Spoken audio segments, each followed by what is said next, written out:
Well, the Saturday, the 7th of January is a massive race day in Cape Town, and now we have trainer Sean Tarry on the line previewing his feature race runners, and we thank him for his time. Sean, all the best 2023 to yourself, your family, your wife, your kids, and of course Sean Tarry Racing. All the best for the new year, my brother. Thank you, Deez. Appreciate it, and obviously to all your followers and your viewers. And how's 2022 been, Sean? I'm sure, by your own admission, you'll say you've had much better years in your career. Yes, these lots of things have changed. The landscape's not quite the same, but we're very happy with the progress that we've made. And the yard's firing at the moment, so we've got no complaints. Let's get straight into it, Sean, and we'll begin with your feature race runner that comes up in race number 5, which is the Cartier Scepter Stakes. It's a Group 2 over 1,200 meters. Now, you're going to have to tell me about this, how long she's been with you, since April, because that was her first start for you, and all I could say was wow, wow, wow when I watched that. Princess Kala. Yes, Deez, Mario approached me in the Durban winter season, and yes, I hadn't had her that long before her run in December, probably about 2 months. And she's a very nice filly, obviously, and she does very well at home. She's a good worker. She shows a lot of speed. So I just, not knowing much about her, I just wanted to start from the beginning, and I thought she certainly has enough speed to start her off in 1,000 instead of a 14. And she came through it with flying colours. Not that the guys that are listening in that don't know this, but when you have a look at her profile, from her 16 starts, she's a 6-time winner. She's only missed the top 4 once, and that once was a 5th in the 2021 Met behind Rainbow Bridge. She's just a solid horse that just unfortunately bumped the likes of Captain Ransom throughout her career, Sean. Yes, I echo those sentiments. She's pretty solid. Obviously, she didn't race in the Durban season because there was a hiccup. But, she's made very good progress. She's on the right trajectory. And, I'm very happy to have her second run after a break in this race. Yeah, now that she's in your care, Sean, you've got to know her, as you mentioned, the 1,000-meter win was just mind-blowing, as I mentioned, because I had a look at that race many times, and just the way she got the job done over 5 furlongs, super impressive, and how she's come on. She certainly would have come on quite a bit from a fitness point of view, Deez. I hadn't done a lot with her. I did keep her fresh, and thought that if anything, she might be caught out for fitness on her return. But she certainly coped with what I'd given her. I feel she's come on from a fitness point of view. And, I really am expecting her to make her presence felt here in this race. Just a question. It is a curveball, but you could have easily, entered her in the Paddock Stakes where she would have held her own in that field, but you've opted to go for the sprint. Yeah, Deez, I thought that the Paddock Stakes would have come too soon for her, firstly. Secondly, I'm not sure she gets the trip. So, for me, it wasn't that I was caught between a rock and a hard place. It was quite a straightforward decision. She's got so much speed. Let's see how much speed she has. How far do we want to, dig into that speed? Or when is it going to be time to step her up? And this race, I think, will answer all my questions. Well, the punting public certainly thought that 7-2 was a very generous price about her, and she's one of the horses that's been backed ante-post into 2-1. Is that more realistic price, 2-1 against this field, Sean?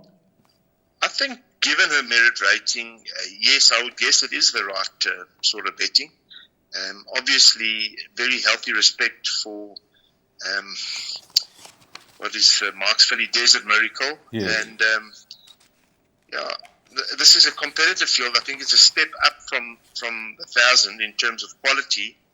But, she, being the highest rated filly in the race, certainly has that quality. So, obviously healthy respect for Justin's horse, the young filly, as well as the filly that used to be with me, Time for Orchids. I'm sure she's going to do very well over a distance like this.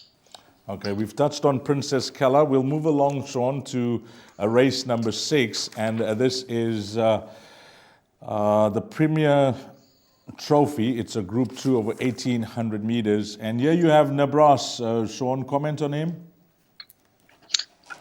Basically showing him the course for Met Day. There's that staying race on Met Day, which he's being aimed at. He's travelled very well to Cape Town. He seems to be enjoying it now. Was a little bit quiet the first week, but I think I've got him in a good space. It wouldn't shock me to see him in the money, but it also wouldn't surprise me if he's just out of it. The 7th race is the Cartier Paddock Stakes. It's a Group 1 over 1,800 meters. Wow, and race goers, racing fans will be looking forward to this one. There's some serious names in this field. One of them is Rain in Holland. Sean, that setback back in April, you've obviously given her the time off to nurse her back to where you were confident that she was ready to be back racing. What you've made of her 2 runs back, Sean? Tricky question, but starting with the run on the 29th of October, she had picked up a lot of condition the time that she had the break, and she's a filly. If you go back in her record, the more she races, the better she does. And I had to start her off somewhere, and I felt that she was obviously carrying a lot of condition and needed to have a run to get her going. Unfortunately, it wasn't quite the run that I expected. I didn't expect her to win that day. I thought she had a chance, but I expected her to run a bit closer, and she needed that run quite badly. And I also wasn't sure about the equipment, but I thought, let me give her a second run. She actually had a little setback in between runs, which stopped me from finding that momentum. And once again, it wasn't quite the run that I expected. Her momentum got broken in an important part of the race, which certainly didn't help. But I did expect a little bit more from her. However, that run brought her on from a fitness point of view. I've elected now to take off the blinkers and the tongue tie. We've got a good draw. She's enjoying Cape Town. This distance, obviously, a lot more to her liking. So maybe I'm just being optimistic, but I really expect her to bounce back, and we'll see her a lot closer to her old form on Saturday. Yeah, I think that's a nice way of summing it up, Sean. We'd all love to see her back to that 3-year-old form where she was just an absolute star for us to watch. So all the best with her on Saturday, Sean, and wish she can bounce back to her best as well. Now, Sean, in closing, I'd appreciate just a comment from you, because the horse has captured the racing public's imagination. The race has garnered, so much of interest now, and it is the Laurence King's Plate over 1,600 meters. And is it Charles Dickens versus the rest of them, or is it more competitive than that? He's just been so impressive. He really seems to be all that he's being made out to be.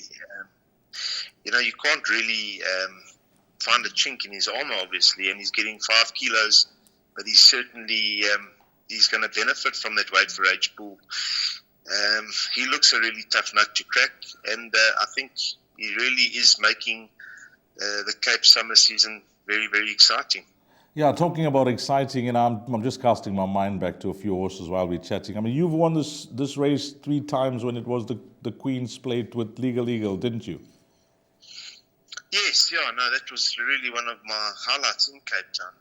It's a magnificent race, and it deserves all the prestige and accolades that it gets. And there's no paper champions that come out of this race. You need to be a proper horse to win this race, and it's really a wonderful race renewal with the likes of Comedy Dung and obviously the big horse. Yeah, Jet Dark. So what a race. Yeah, it takes a good horse to win 3 on the bounce, as you mentioned, because this horse, Jet Dark, I think he may just go down as the only horse in history to win maybe a Queen's Plate and a King's Plate, Sean. I don't know if that's been done before, but he goes for... Well, I'm sure it does, yeah. 100%. But Shawnee, all the best on Saturday, and thanks for your time. We really appreciate it. Thank you, Dees, and yeah, we're really looking forward to the day, and let's hope that my team of horses run well on the day. Well, that's Sean Tarry, and we thank him for his time.